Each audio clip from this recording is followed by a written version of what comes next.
Good morning, good afternoon, and good evening, wherever you're at in this beautiful big world we live in. My name is Cody, and I am the host of Behind the Premium. And have we got a good episode put together for you today? Let's be honest, every employee has two fears.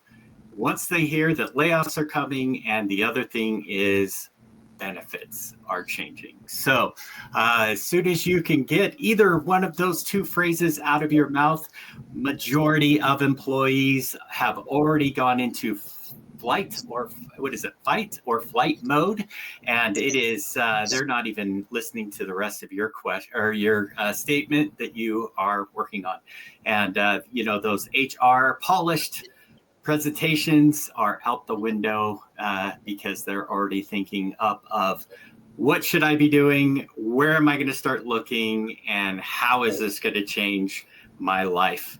And a lot of them are thinking, oh my gosh, am I going to be able to afford this? Am I going to be able to cover this event or this medical treatment that I have planned coming up? So these are all concerns that most people have, and pretty relevant to today's question about how can you talk to your employees about benefit changes without causing too much chaos or disruption in the workplace. So joining me today is a great panel of HR people, wellness people, as well as brokers. And we're excited to have you guys on, and a few familiar faces that have joined us on previous episodes as well. We welcome you back. So let's go around the horn and introduce ourselves. Rhonda, do you want to go first? Sure. My name is Rhonda Nurnberg. I'm the founder of WellTrio. About 10 years ago, started it in an effort to identify and eliminate unnecessary medical claims, and in the process, improve the health of the employees. So really happy to be here. Thanks for having me. Yeah, thanks for coming back as well. Let's keep going around the horn. To my other end is Joy Lynn. How are you? I'm great. It's fun to join you again. I'm Joy Lynn Jepson. I am the HR director at a small manufacturing company in Heber City, Utah, called Myro Industries. And yeah, we're facing open enrollment. I'm working on it even as we speak. Nice. Welcome back as well. We always love having you guys on. Definitely a great deep rabbit hole discussions we get in with you. Another person that we love having on the show again, thanks for joining us, is Anessa. How are you? Good. Thanks for having me. My name is Anessa Rizig. I'm a principal consultant for Sunstone HR, and I'm in the Bay Area. So looking forward to the conversation. Love it. Welcome back. And Monique, how are you? I'm doing well. Hello, everybody. My name is Monique Malatich, and I am a benefits advocate and health coach with WellTrio. And I am really excited about today's topic, so I can't wait to dig into this.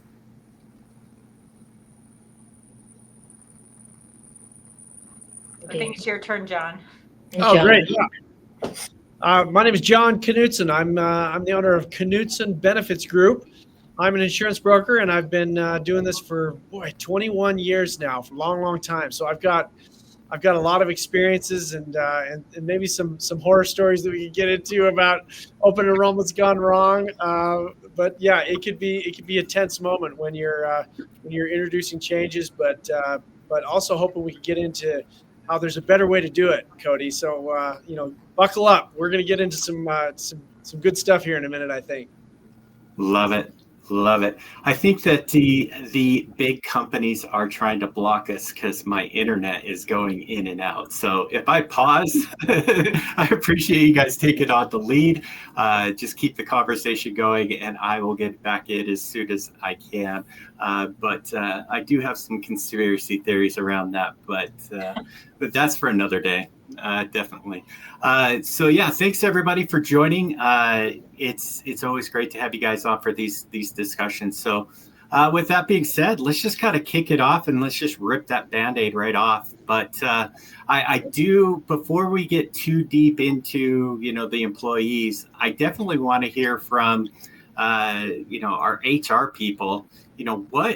What does it feel like? I know from a business owner, when I've had to do layoffs or even change benefits or even tell people we're moving locations, it seems like sometimes is a hard thing. I'm curious what you guys feel as you're kind of talking to employees in the space when you're having to give them bad news like that? What's that emotional feeling that's going through your mind? I mean, it's not always bad news, right? So sometimes, benefits are changing for a variety of reasons. But any change, I think, is always hard for any employee, right? And so I think there's a bunch of different categories of people. So you have people that could care less about the benefits changes. Then there's people that also are really deep into it. That's far in between.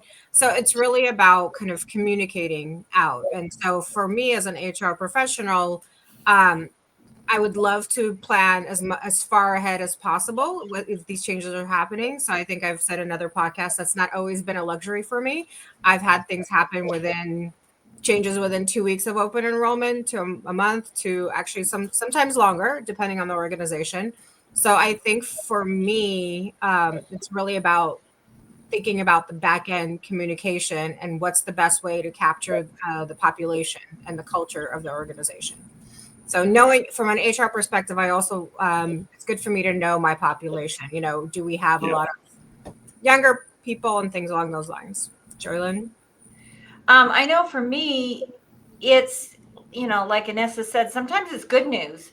The problem a lot of times is just the change, right?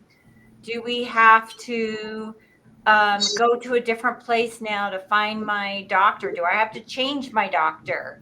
I got I wouldn't say a nasty email, but we were looking at changing our dental insurance. So I sent out an email to people on our dental plan and said, we're looking at changing, and it's the same coverage and a lot cheaper. Like families will save almost $25 a month with this change.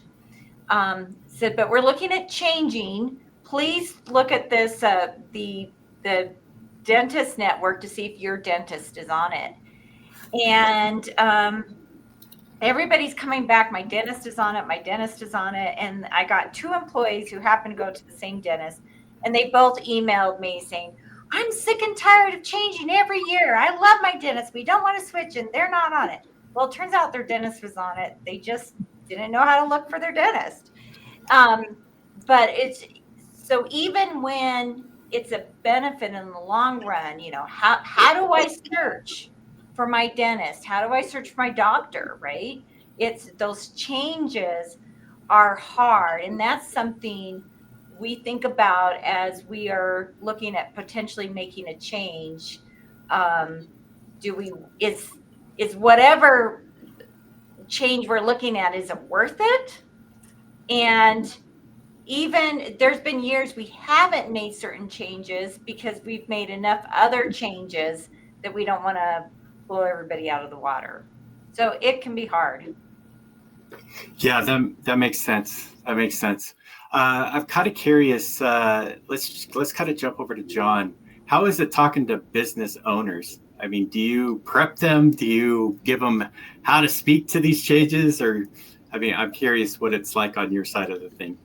It's really it can be really difficult. We've got some clients that just try as we might, their employees just are using their plans so much, spending so much money that no matter where we go, it seems like every year the plan blows up and the renewals are high, and so every single year we shop the plan around to try to find a better rate, and gratefully we find a better rate every single year with a different carrier. And so what happens is employees get extremely frustrated because every single year we're coming at them with changes, and they hate that. But at the same time, man, they would hate the 50% renewal increase, if we had stayed with the same solution that we had before.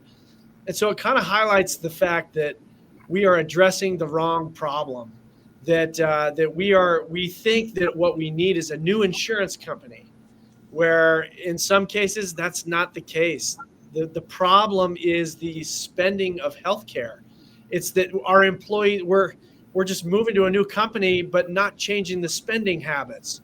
And that's, I'm just teeing this one up for you, Rhonda. This is where you guys can come in great, because That's the real issue. Stop just running around to different insurance companies thinking that that'll solve the problem. You've got a deeper rooted issue. They do. All right, Rhonda. I know you've been biting on this one. Ready to bite. That is you're preaching. I get it. I worked with a company, and they were a fairly large company, 200 people down in Texas, incredibly high ER utilization.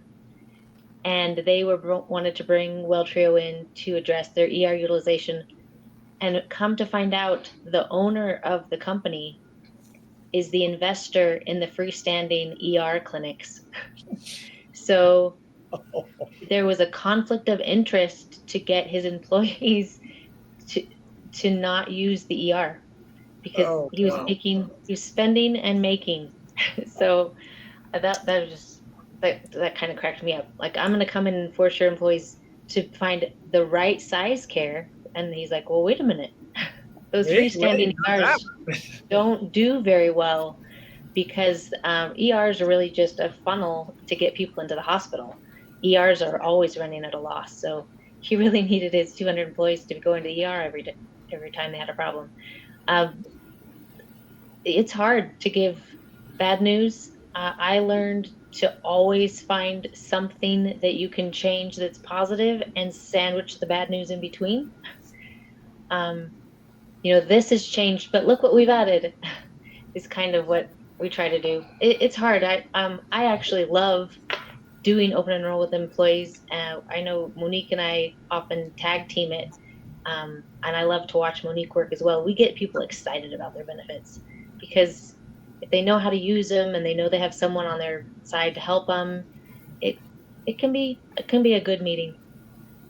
All right, so I got to ask, what gets you so excited about talking benefits with people? I know you're passionate about this stuff, but I mean, come on, you and Monique, what makes you guys passionate about talking to employees about open enrollment? Okay, Monique, I'm going to put you on the spot. No, go for it. Go for it, Rhonda. My favorite First Stop Health pitch. Oh boy. Okay. So first off, First Stop Health is amazing, and I'm so glad that we've introduced it with so many companies. So for me, I think that a lot of it that gets me excited is I know that we are going to bring you the best option. I know that we're going to save your company money. I know it's going to save you money. I know that we are not going to ever put you in a position where you don't have wonderful care providers. And so why would I ever be uncomfortable sharing that with an employee? I'm just so excited to do that. And so, for example, First Stop Health that Rhonda mentioned is one of the ones that I share about regularly. Rhonda loves to hear me share about it. And it's really about, this is a benefit that companies are paying for. Their employees are able to use it. They're able to share it with additional dependents for free. And it is just one of those things. It is about how you talk about it. So I have made sure that I have used that service so that I can say, this was my amazing experience. I can vouch for the wait time being less than 10 minutes. This was what happened to me when I spoke with a provider. And I can just really share the details of how it has impacted me and other experiences that I've seen. And I love the versatility of it. And so allowing people to know that the benefits like First Stop Health are there because your employers care about you is really exciting.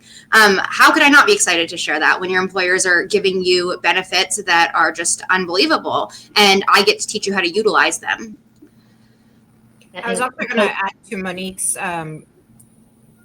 what I found to be really beneficial is giving my own personal stories with the benefits. So, for example, with EAP, a lot of people don't understand what employee assistance programs are part of the benefits, right? It's a great program, but not too many people utilize it. So I remember way back in the day when I first was having my son, I used EAP, and they provided me books and pamphlets. And so I used that story quite a bit during the open enrollment and other stories, and that I've collected throughout the years, whether it's myself personally or with my employee base and things like that. So that's been helpful.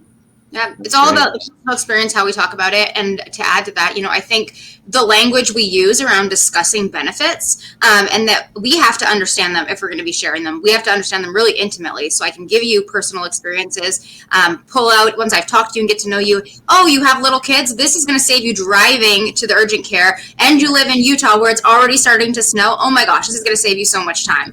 And you get this benefit, and you get this benefit. So instead of it being like, oh, and there's this, and there's this, and you could use this if you want to, it's about how I verbalize some of those and the language that I use around them to make it exciting, because it is exciting.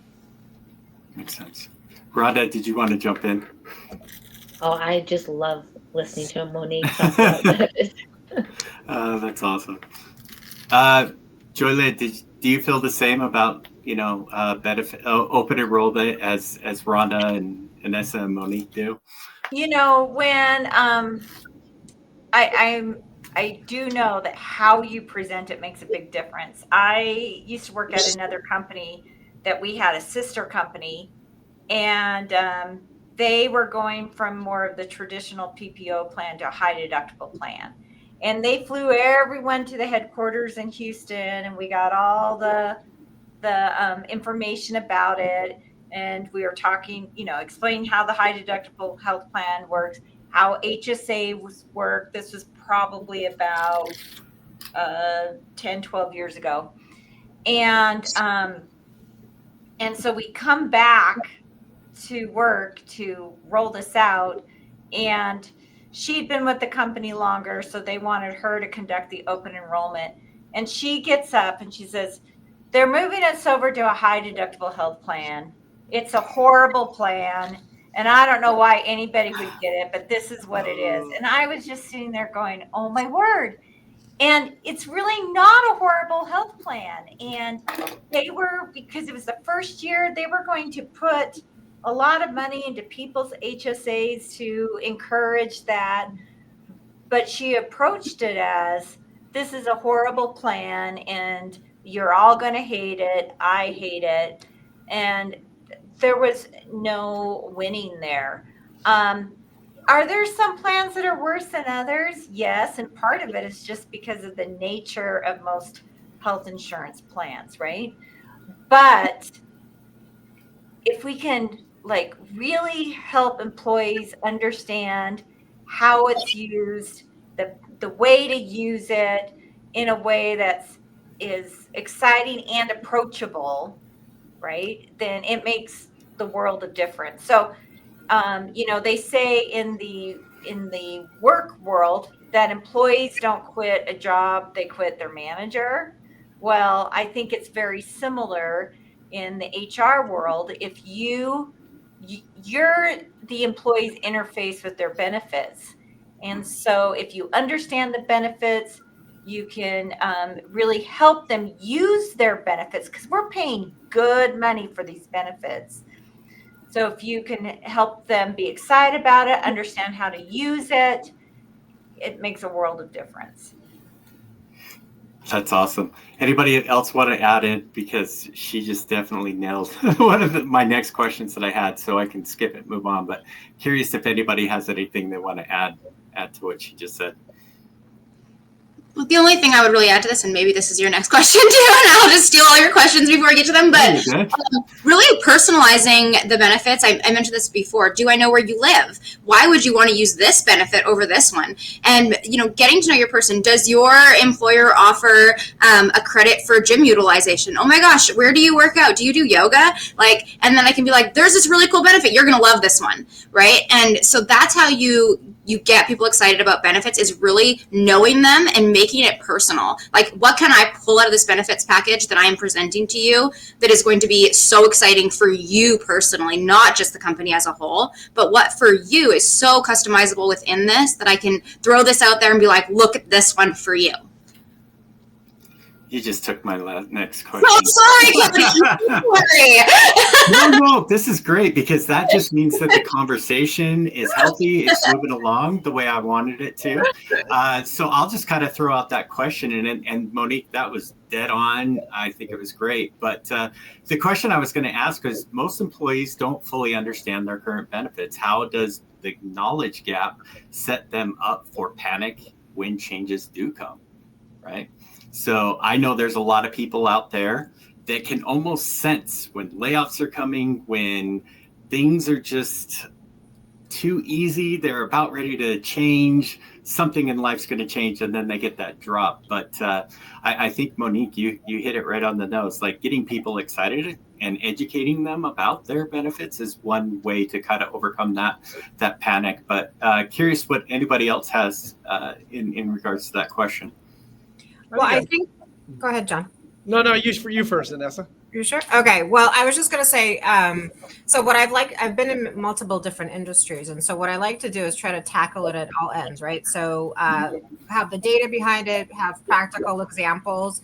And then depending on whether it's myself or I partner with the broker or whatever the plan company is, that they actually do live examples. And so that we're catching it at all levels, right? So people that are more data driven, you have the background behind that, showing examples, kind of taking, even like, if I do like a webinar, if we're remote or in person, I like to actually do more in person if possible, but obviously with the population and the way things are, a lot of things are hybrid. So combining those two, but really taking even an example, a question in the audience, right? And asking them something like, what question do you have? And then having myself or the broker or answer it and helping them along in live form. I think that's been helpful as I do the presentations and kind of partner, but really trying to capture the creatives, the data people, and the people that learn in different phases is really kind of been really successful for what I've been doing during open enrollment. All right, John. Yeah, love it. A common question that I get is many employers offer multiple options to their employees, multiple health insurance options specifically, which I think is one of the the largest concerns that employees have when approaching open enrollment is which health insurance plan do I choose? And sometimes it's very tricky to know which one is the best one, especially when you're getting hit with all these different terminologies like deductible, co-insurance, copay, these words that you never use in normal day life. And so they get flustered. They don't know what to do. And a lot of employees will just default to the most expensive plan. Surely that's the best.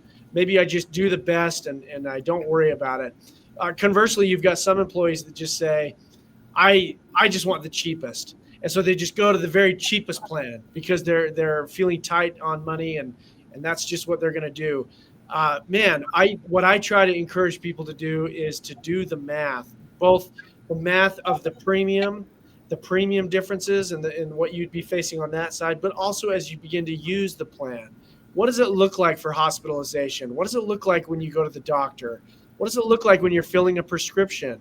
And usually, if I can talk to an employee about those three categories of care and help them forecast and estimate what they anticipate spending next year in those different categories, as well coupled with how much the premium difference is for these different plans that you're being offered, usually the thing can really be dialed down into a mathematical decision.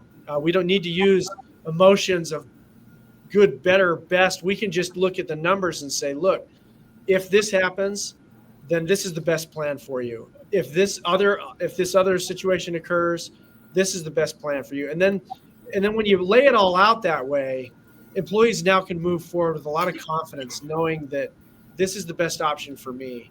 And if it is an HSA style plan, for example, I'm saving so much on premium that even though it's going to cost me more to go see the doctor, it all adds up and makes sense. And that's, I think that's very helpful. It's just trying to do the math for them. Speaking about doing the math, you know how a lot of people are afraid of math, right? A lot of people say, oh, I'm not a math person, Monique. Yep. But I think a lot of people approach benefits the same way. It scares them. It's a language they don't understand. They don't know how to think through it. So besides doing benefits with my company, I am my kids' HR specialist as well. Yeah. And so every open enrollment, they're contacting me. I've got these plans. What do I do? Right. And so it's like John said, trying to help people, and I can take more time individually with my children than I can with all of my employees. But help them understand what the true differences are, and as they do the math, understand, like one of my sons, what they've decided to do the last couple of years is go with one of the higher deductible plans with an HSA, and put the money that they're saving in between goes into the HSA plus additional contributions, but trying to build up that balance. And as they look at it that way, it makes a big difference for them. But I think it's trying to help people understand, just like math teachers do in school, that you can understand this. And even though it might have some funny words, it is understandable, and you can learn to work within it. More or less, the system's broken, but we still can learn to work within it. But I'll say this too, Joylyn, that's why we have insurance brokers. I mean, Right. I view that as one of my main jobs, is helping employees navigate the options they're being presented with. So if you're not a math person, you don't have to be. Get that guy who's getting his commissions and say, hey, man, you get out here and tell my employees what to do. They're confused, and they should be very willing to do that. I gotta be honest. When I hear math, I think of math teacher. I think of the old Peanuts gallery with the teacher going wah wah wah, type of thing. So I want to kind of go back on something that Anessa said a few minutes ago, like where she was drawing people out of the crowd, asking them questions, kind of like reading the room, right? And I think that we get a lot of people that are doing the head nods. They're looking down, staring at their phones. They look like a deer in the headlight kind of look on their face. I mean, how do you get those people? Because their mind is going a million miles an hour, right? They may be tired. They may be thinking like, oh, I still got to finish my sandwich that's on the table in the break room before John gets there, or, whatever. Or they might be thinking like, oh man, how am I going to tell my wife that my benefits are changing? You never know what they're thinking about, right? But you can see that there is a huge disassociation between the messaging of what you're trying to give them, and there's some sort of break there. I liked what Anessa said about pulling interaction from the crowd. What are some other ways that you can get people? I mean, John, feel free to jump in as well, from a business standpoint. But how do you get people to kind of get re-engaged with you and kind of snap out of that fight or flight mode, or the deep thought that they're in, because you are giving them a lot of information.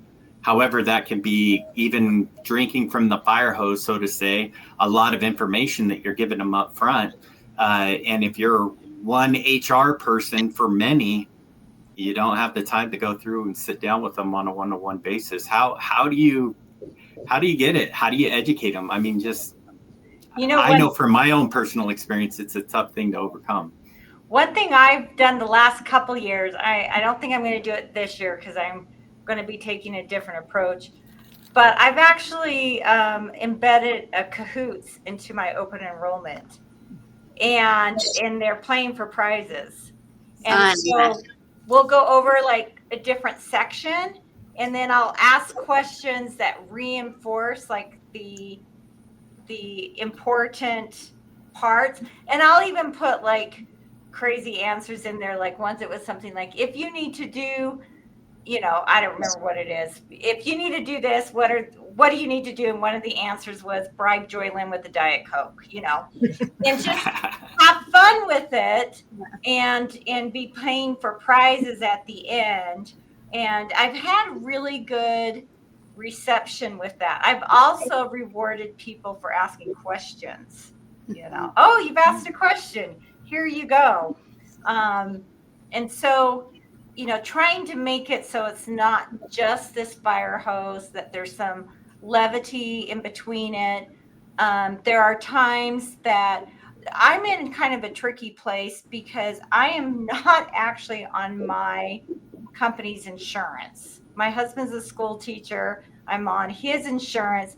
And so I don't have all those personal experiences, but I know people that have. And so like my CFO, he's used a lot of the programs within our health insurance. And so he'll do a testimonial, or somebody else might. I had someone who was really good at using the telehealth, so she would share her experiences. So then people also weren't just hearing from me, right? They were hearing from others who used it, who weren't kind of had to say good things about it. I love this. Kahoot, such a good idea. That's so fun.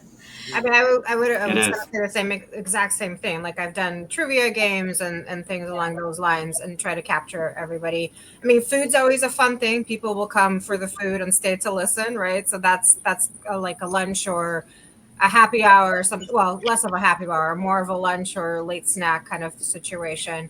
But also kind of the other things is kind of giving them things ahead of time, and then also doing like office hours. So that's one thing that you can do, office hours. And then really engaging people like Monique, John, Rhonda, right, in this capacity of having to answer those questions. The other thing, even like having something ready, like an Excel spreadsheet, whatever, a calculator. I mean, a lot of places have that already where you can put in that information in there. Yeah. So, but I like the games better than the Excel spreadsheet. So someone said something about a fire hose, and benefits does feel like that for a lot of people, especially if they don't understand language, if they're young coming into using their own insurance, things like that. So I think the biggest thing for me too, so I'm doing open enrollment right now too with a group. Our plan is very different than what they had previously. It's a very exciting plan, of course, which is exciting for me to share. But I generally start with, this is going to feel very overwhelming. There are so many changes coming, but I am so excited to help you figure it out. And you have questions, you stop me. You have a question after we get off the phone, call me back. So I think just being honest with people, like this can be very overwhelming, this change that is coming, but that's what I'm here for. And to add to that, like I feel like we talked about asking questions, getting to know the person. I don't know what I don't know until I ask you, until I know it. And so I will ask people like, what kind of benefits in the benefits package you have now, if we're moving, what do you utilize the most? What are you most concerned about not losing? So that then as I'm presenting a new benefits package, I can target knowing that they want access, like I said, to their gym, or they love that they can use telehealth and they want to make sure that they can jump into those kind of things. So I'm always asking questions. What do you use the most? What do you love about your current plan? So that I can find other things to get them excited that we're moving into. I think that's really, really crucial in a situation where you're introducing new things to people and just knowing them and asking questions. And the other thing that was mentioned a little while back was someone said, there's all these big words. This is a fire hose experience for a lot of people. So I will start a call a lot of times, especially if people I can tell they're younger, and I'll say, tell me what you know about health insurance. Are you familiar with the terminology? If I say deductible, are you going to know what I'm talking about? Because if not, I'm going to use some different language for you and define it for you. And otherwise, I don't know that I'm speaking like Japanese and you speak English and you're like nodding your head, looking at your phone, and I'm just rattling off a bunch of big words that are going to overwhelm you even more. But I don't know that you don't know that unless I ask. Makes sense. Anybody else? Joylyn said something about her kids. She's the HR benefit manager for her kids as well. I have a few kids too, and I definitely am looking at everybody's insurance as they're deciding what to choose. And there are really cool graphs. Anessa, you mentioned, Excel docs, but there's some really cool graphs that you don't have to do the math. You just enter the numbers and you can see the graph and where it goes. And often the most expensive plan is not the best plan. So having those tools readily available, and then what WellTrio does really well is treat each employee one-on-one as if they were my child. So I'm going to help them understand. They're going to be able to call me back and ask questions. And now what do I do? And that's we try to give that. We that is what we do. One-on-one open enrollment with every employee and answering their questions. Like Monique said, they asking them what can I share with you that is going to be beneficial for you. Yeah, I love that. I love that. One thing that I keep coming back to is the stress that a lot of the families are already facing. Higher prices in just about everything, uh, you know, debt, sickness, all these different things that are outside of work.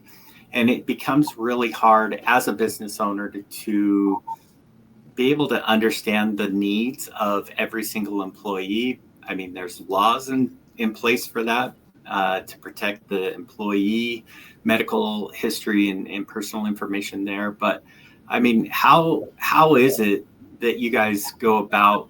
I'm speaking to probably more John and the two HR ladies.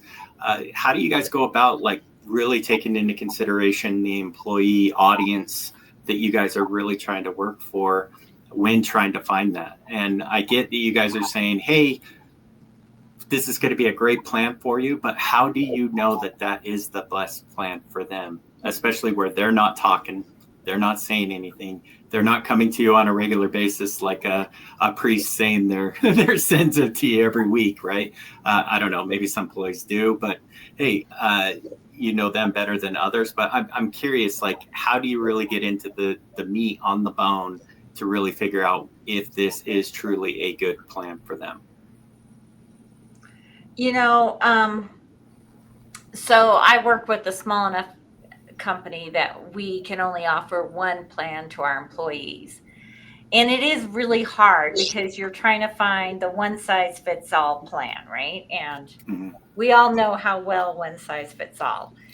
And so it's a real struggle, um, because maybe the plan that we're offering really isn't a great plan for employee A, and it's an okay plan for employee B, and it's fairly good for employee C, right?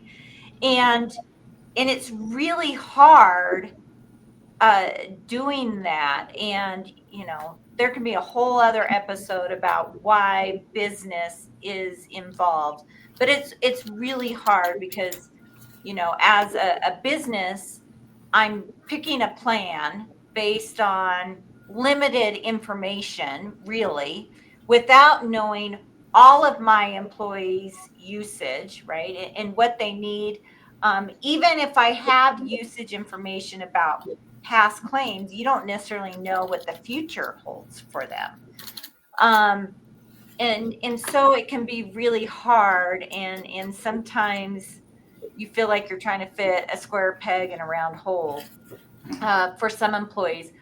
But I think that by helping employees really understand, kind of like what Monique was saying, okay, this is your need. You're going to have a baby this year. That's so exciting. This is how the plan can help you. Or you think you're going to need a knee surgery. Oh, well, our plan has something called Smart Pain. If you go to one of their MRI places and save money, they'll split the difference with you, and that can help pay for your surgery or whatever, right? Help them. If we can find out what they need, then we can also help them direct how this plan can best help them and not have them figuring it out on the own, because sometimes it's not the best plan for them, but there is ways to use it that they can maximize the benefits of it. Definitely. Makes sense. I asked that question because I feel like there are things that can be done throughout the year to help employees participate in what they want benefit wise. And I think that a lot of times, as business owners, we think, oh, yeah, we don't want to do a wellness fair. We're good. We don't need to spend the time on buying pizza for everybody to come in and get educated against their benefits. We could just send them a PDF, kind of thing. But I do know other times there are HR departments and brokers that are getting involved, really trying to educate the employee base throughout the year. But also, I know that there are a lot of, I worked for a company that did quarterly questionnaires to say, hey, it was all anonymous, right? So it's nothing tied, but they were like, did you have a life event that changed? If so, what was it? Did you, is your plan current or your benefits currently working for you? Those kind of things, which I thought was very interesting because to me, even though they're not able to your point, Joanne, one size doesn't fit all kind of thing. It showed me that they were trying to find the best plan for everybody. And I know in my mind, I knew that it wasn't going to work for everybody, but at least I knew that they had that in mind rather than just coming. And when they did tell me that the things I wanted weren't included in the insurance plan for the upcoming year, I didn't feel like I was ready to jump ship and go look somewhere else, right? Because I knew that they were trying to find it. They did the best they could, and it just didn't work out. Maybe I was the only one having a baby in that year, and it just doesn't make sense to have it for everybody if I'm the only one and I'm the young one and everybody else is old and having grandkids, right? So I think there's certain circumstances when it comes to that kind of thing. So thanks for jumping in and sharing that. Kind of a follow-up to that, it really does, I agree with you guys, it does come down to credibility of the messenger, the message, but when we start really talking about some of these different announcements and things like that are coming out, I mean, how do you really, how's the best way to put this? I personally, and I know there are other employees out there that can really smell fake empathy instantly, right? But how do you show them that genuine care without over promising them and sugarcoating the reality of things? I mean, what are some of the tactics that you guys have done in the past?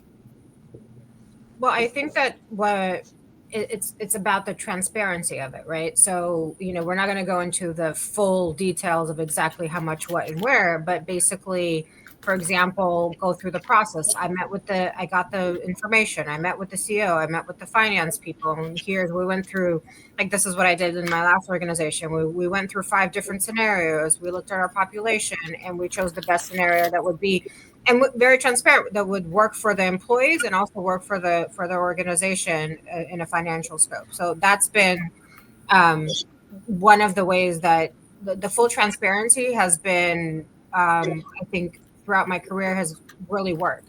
In the set, you're not going to get everybody, obviously, because nothing is 100%, right? But I think that that's where people start to understand there's empathy, there's, the trust is built that way. You're kind of explaining the big picture of what's happening within the organization and why we made those choices. So I think that's been really good for our organization. So I would add to this, and this might sound a little bit harsh, but if you're not excited about the job you're doing, and that includes sharing benefits, you're in the wrong job.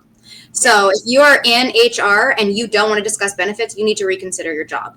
That's how I feel. Or you need to tell your company they need to hire Welltrio, and I'll come in there and I will do that part of your job for you, truthfully. And I feel like this in all areas. It's not just HR. But if you can't find joy and excitement in sharing what you're doing with other employees, you just are in the wrong field. And you need to find something else that lights you up, because you're just going to be disappointing people. And I love Joy Lynn said one size fits all. I am a believer there's no size as one size fits all. It's one size fits some. And so, but the way I look at benefits plans too is I'm a seamstress. Cool. So you can't fit that. I got enough material. I'm going to go look around. I'm going to find the right kind of thread. I'm going to at least help you fit that better. So that might be that I'm pulling external resources. That might be that I'm digging and asking more questions. This might be that I have to do a little bit more work, which for me is exciting and part of something I love with my job. So it might not be one size fits all, but I'm going to tailor it to you as best I can so that you can be excited about your benefits.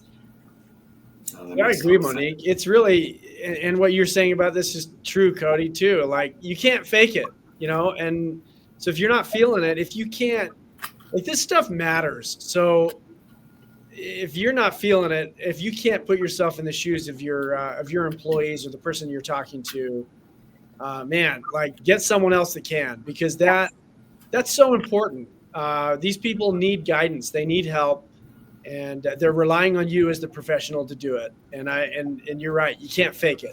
So Yeah. well, hopefully you're not, hopefully you're being sincere. People can smell it, like you said, Cody. I can smell it from a mile away when someone's not excited about their job. I can smell it from a mile when someone's pumping my gas and is having a crappy day, right? So your employees know how excited you are about the things you're sharing.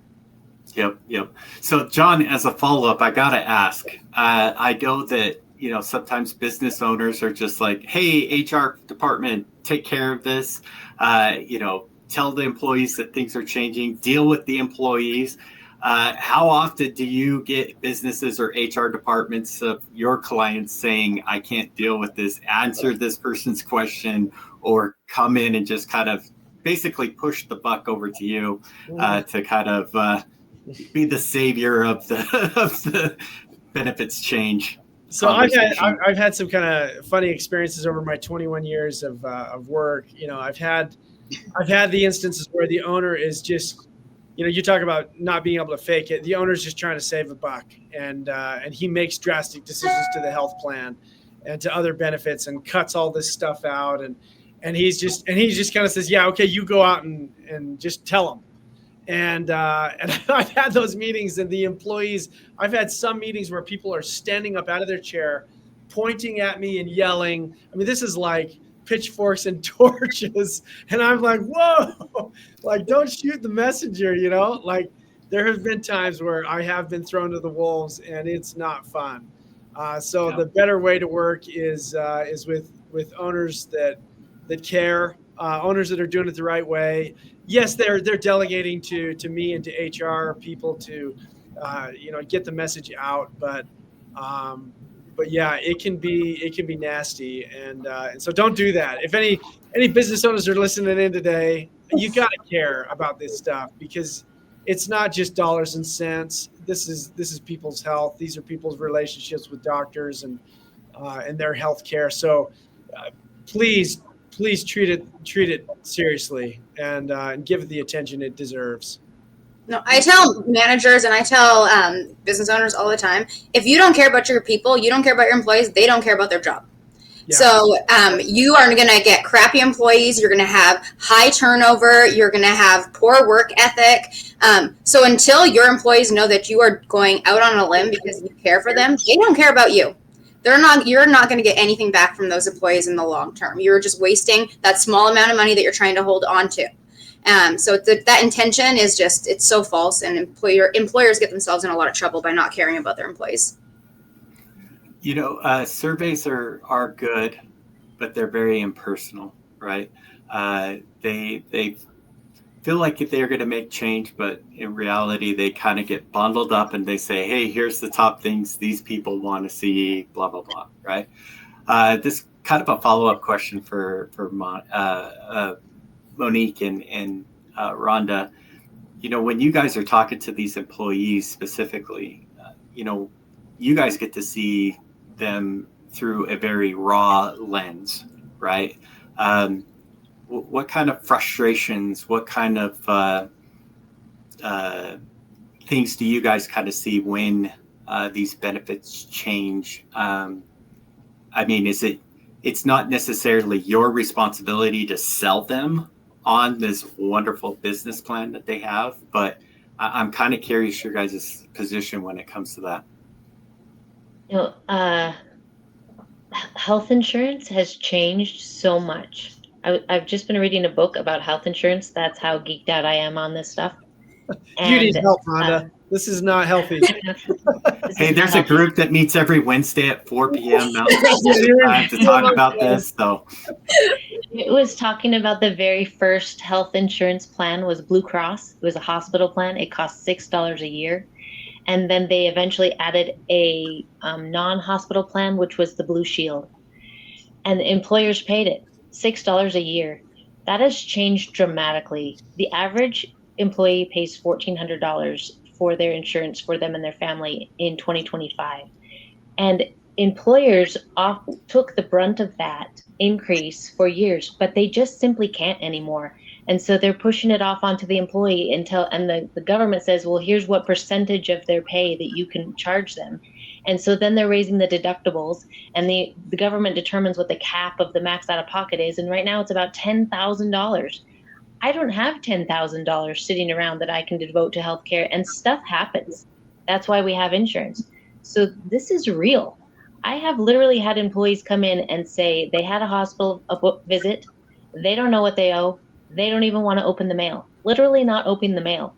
And then because they're not paying their bills, they can't go see their primary care provider because they have an outstanding bill. So now their only choice is to go to the ER because the ER can't turn them away, and then have another huge expense again because they had, strep throat or something.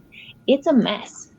It is a big problem. So what John said at the very beginning is we need to blow this thing up and do something different. And there are very creative ways to do something different and bring a better solution to your people. And part of that is talking to John. And part of that is finding good HR people like Joy Lynn and Anessa. And part of that is bringing Weltrio on, who can treat and hold your employee as if it was their own child and help them navigate this crappy system. Yeah, 100%. Yeah, it's a team effort. I've come to learn that after talking to you guys over the last couple of months. It definitely starts with the business owner all the way down to the employee. It's a team effort for everybody, right? So I wholeheartedly agree with that. Cool. Anybody else want to add anything there? Or I know we're almost to the top of the hour, so I want to be mindful of everybody's time, but I do have a couple more questions. But if somebody wanted to... I'll add something really quick to that, Cody. So everyone's probably familiar with the term pain points when we're talking about marketing and things like that, right, in business. So if I am an employer, I want to know your pain points because I want to know how it's going to benefit me. When I am working with someone, I want to know your pain points because I want to know how I can help you. That is the difference when I am approaching benefits with somebody. So you said earlier, you asked, your question kind of started with like, is it different when we are talking to someone versus HR? So to bring it back to that, I want to know your pain points for a very different reason than a business or marketing person might want to know your pain points. I want to help you. And so when I am able to do that, and there is laws in place where employers can't do that, where I can and Rhonda can, and there's laws in place for HR too. I can ask people, they don't have to tell me. You have the option. You don't have to call me on a Saturday when your little one is being admitted to the ER crying and tell me what is going on.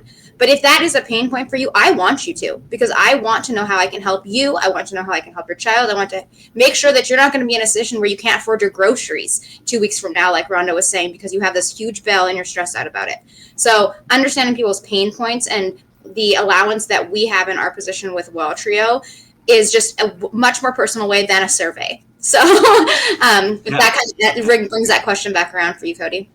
Yeah, and that's great. And I'm glad you brought that up. And I guess that's a good question of like, how much information can you two share back with HR or with a business owner from a personal employee standpoint? We don't share anything back. And we're working under licenses, nurses, licensed health coaches, providers.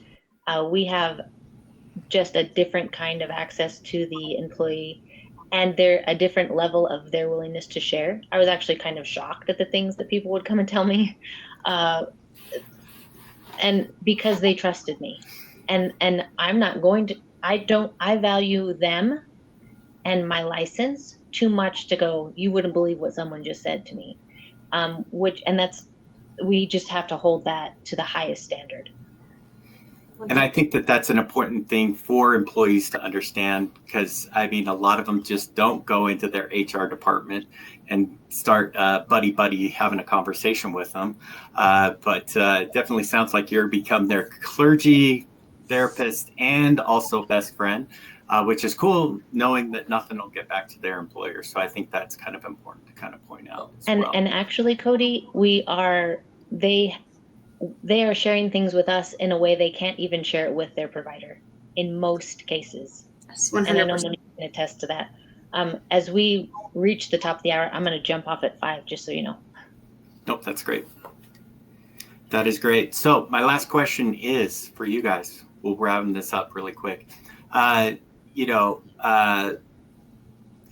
yeah, kind of establishing how we've already talked about, you know, trust, building credibility, things like that, being able to engage with the person through calling them out, reading the room, so to say. How do you guys really, how's the best way to put this? Once the conversation's over, once the announcement's been made, that's when the real break room kind of conversation starts and the rumor mills start as well.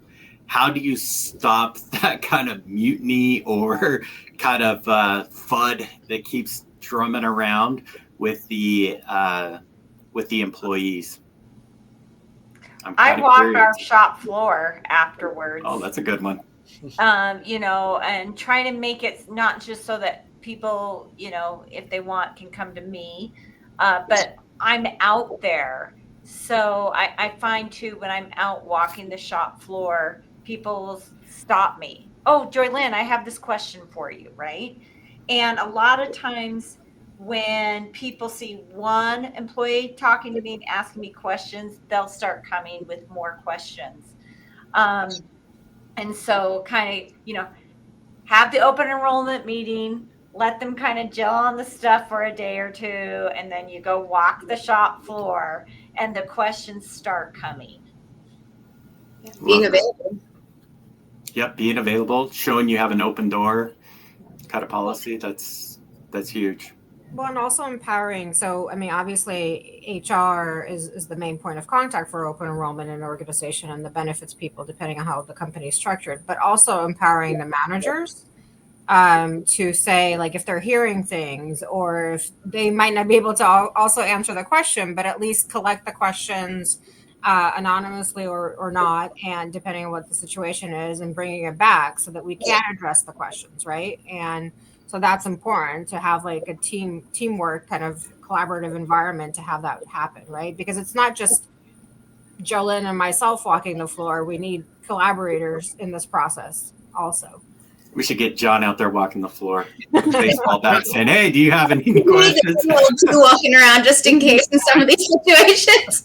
You know, I think the other thing that's really important is when people do ask you questions, you need to, I like to thank people for asking me the question.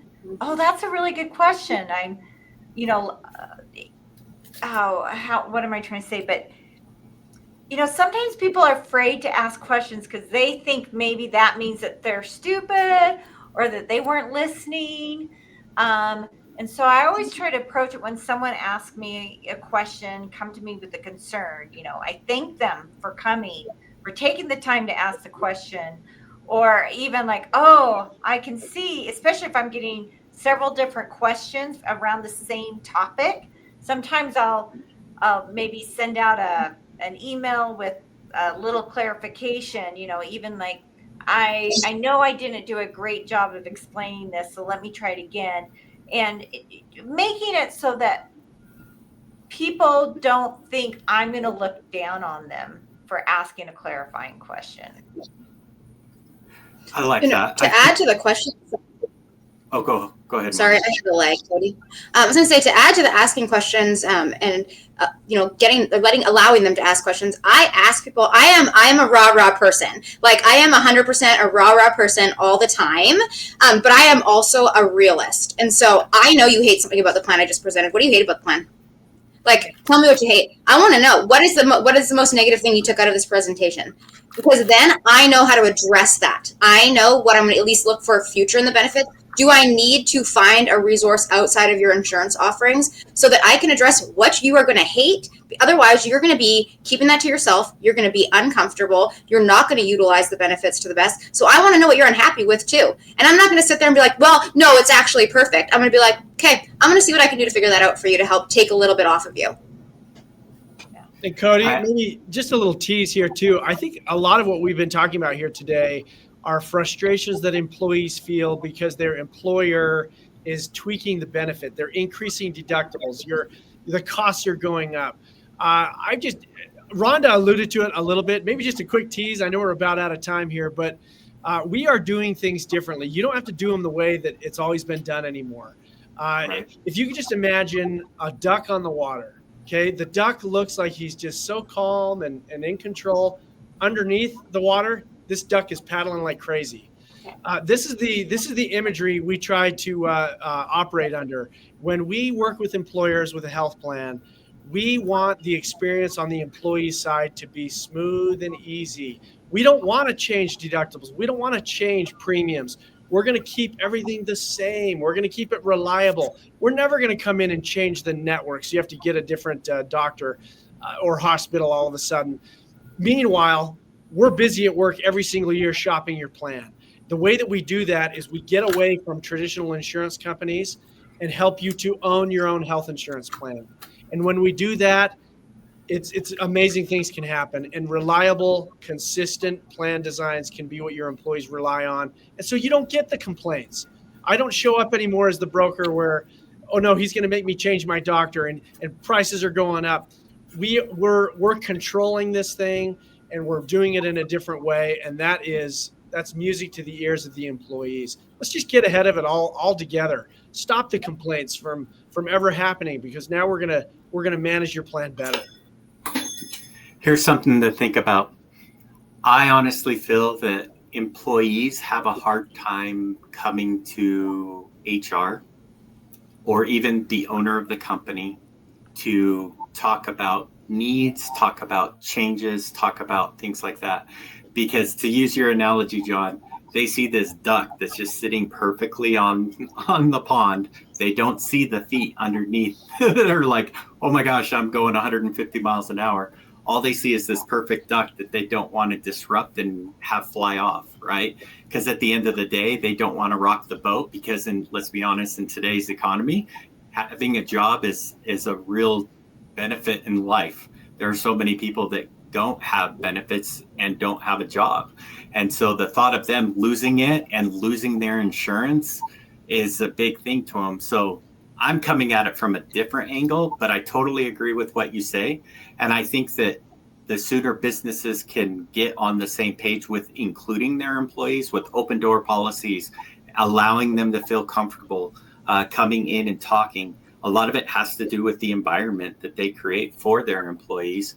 And I think that that's something that we can eventually strive to. And to be honest, to John's point, in order for us to do things differently, it has to start there. I feel like it really does have to start with the employees, because they're the ones that need to do the behavior change. They're the ones that need to stop, the wasteful spending, maximizing their benefits, things like that. And I just have a hard pill to swallow sometimes, because I'm like so frustrated that my employees don't talk to me, and then it's just out the door they go, right? So yeah.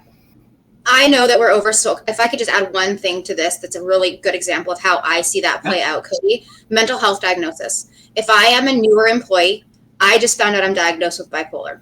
Do I want to go to my management and tell them? Do I want to go to my HR and ask, where are my resources? How do I use my health plan for this? No, but I will have people come to me, because I'm not going to their HR. I'm not talking to anybody. I can help them navigate that care in my position, which I'm so thankful I have that position.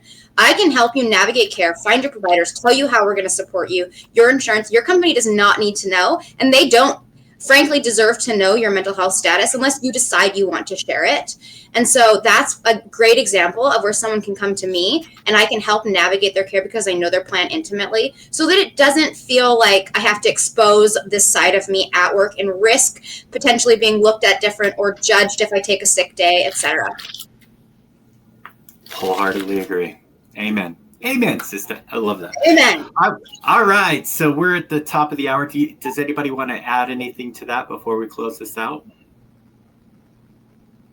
No, we're good. All right. If you guys just want to take 30 seconds just to do an outro for yourself. I know, Joylyn, you already work for somebody, but feel free to mention it if you want. But I know we want to give Anessa and John an opportunity to show their services. So go for it, Yeah, Joylyn. We'll start with you. I'm with a great small manufacturing company in Heber City, Utah called Miro Industries, and I love working for them because we're really trying to put our employees first. Love it. Love it. All right, Nanessa. Sorry, my dog decided to join the conversation. Sunstone HR, we support companies with fractional and full service people and culture. So if you're just starting out HR, evaluating processes, or going through organizational growth, we're here for you. So, like I said, I'm based in the Bay Area, San Francisco, but we have people all over the country, and we could even do international. So, thank you. Love it. Love it. Thanks for joining. John? Yep, John Knutson Benefits Group. We're trying to do things differently over here. We're trying to help employers take control, gain transparency, bring creativity. There's a lot of great things we could do with health insurance these days, and we'd love to talk to you about it. Love it. Love it. Thanks for coming today. And last but not least, Monique. Well, I'm Monique. I'm not always your rah-rah advocate for health benefits, but that is primarily my job with WellTrio. So I sit down with your employees. I help navigate their health care. I can do health coaching with them, make sure they are excited about the benefits plans that we're bringing into place. And I'm there to help you love your employees is my job. Awesome. Well, thanks, everybody. We appreciate you taking time out of your busy schedule to jump on. For some of you, very last minute as a filler, so we appreciate you guys doing that as well. Thanks to everybody that tuned in live as well as watched the recording of this. We appreciate your guys' support. Make sure that you give us a follow and a share. That always helps us beat the algorithms of all the different social media platforms out there. And join us every Wednesday at 4 p.m. Mountain Pacific time for the next episode of Behind the Premium. Thanks, everybody. Have a good one. We will catch you on the next one.